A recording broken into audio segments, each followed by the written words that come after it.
January, the first month of the year in our Gregorian calendar, ushers in the new year and promises new beginnings.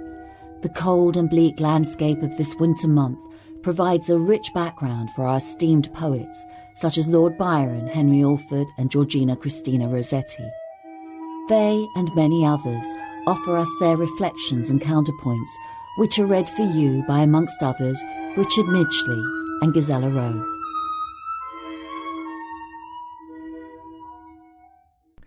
Sonnet 59, written at Ampton, Suffolk, January 1838, by Henry Alford. Once more I stray among this wilderness of ancient trees and through the rustling fern.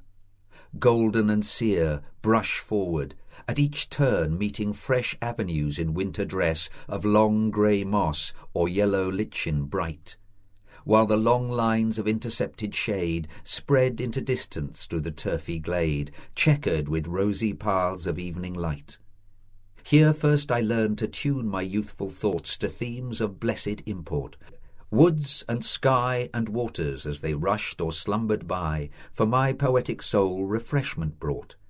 And now within me rise, unbidden long, fresh springs of life, fresh themes of earnest song. At the Entering of the New Year by Thomas Hardy.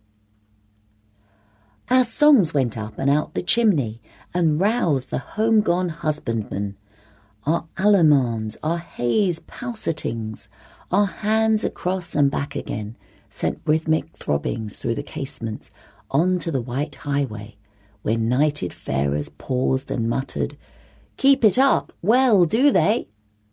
The contrabassos measured booming sped at each bar to the parish bounds, to shepherds at their midnight lambings, to stealthy poachers on their rounds, and everybody caught full duly the notes of our delight, as time unrobed the youth of promise, hailed by our sanguine sight. We stand in the dusk of a pine-tree limb, as if to give ear to the muffled peal, brought or withheld at the breeze's whim, but our truest heed is to words that steal from the mantled ghost that looms in the grey, and seems so far as our sense can see to featured bereaved humanity, as it sighs to the imminent year it says, "O stay without, calm, comely youth, untasked, untired, those stars irradiate thee about, thy entrance here is undesired. Open the gate not, mystic one, must we avow what we could close confine?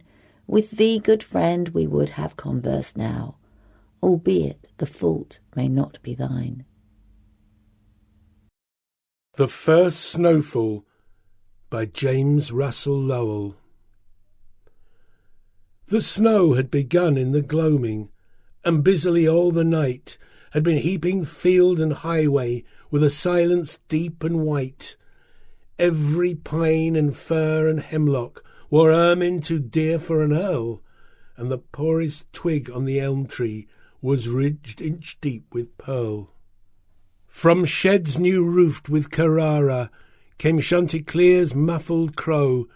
The stiff rails softened to swan's down and still fluttered down the snow. I stood and watched by the window the noiseless works of the sky, and the sudden flurries of snowbirds like brown leaves whirling by.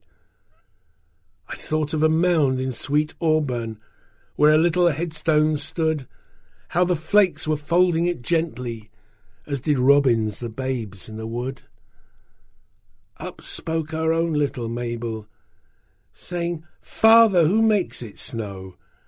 And I told of the good All-Father who cares for us here below. Again I looked at the snowfall and thought of the leaden sky that arched o'er our first great sorrow when that mound was heaped so high. I remembered the gradual patience that fell from that cloud like snow, flake by flake, healing and hiding the scar that renewed our woe. And again to the child I whispered, "The snow that husheth all, darling, the merciful Father alone can make it fall. Then with eyes that saw not I kissed her, and she kissing back could not know that my kiss was given to her sister, folded close under deepening snow. It is Winter by Daniel Sheehan.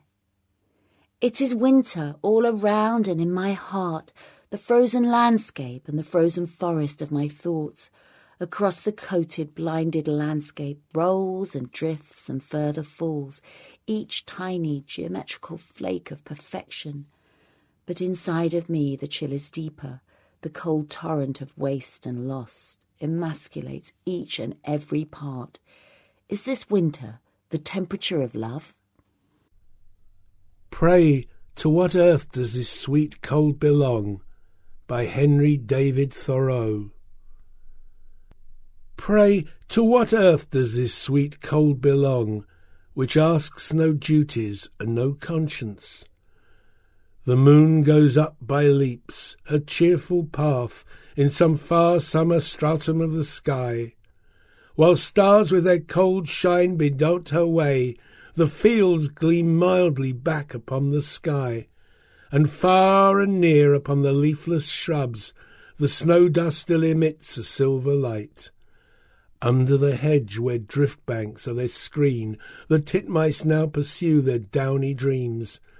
As often in the sweltering summer nights the bee does drop asleep in the flower cup, when evening overtakes him with his load by the brooksides in the still genial night.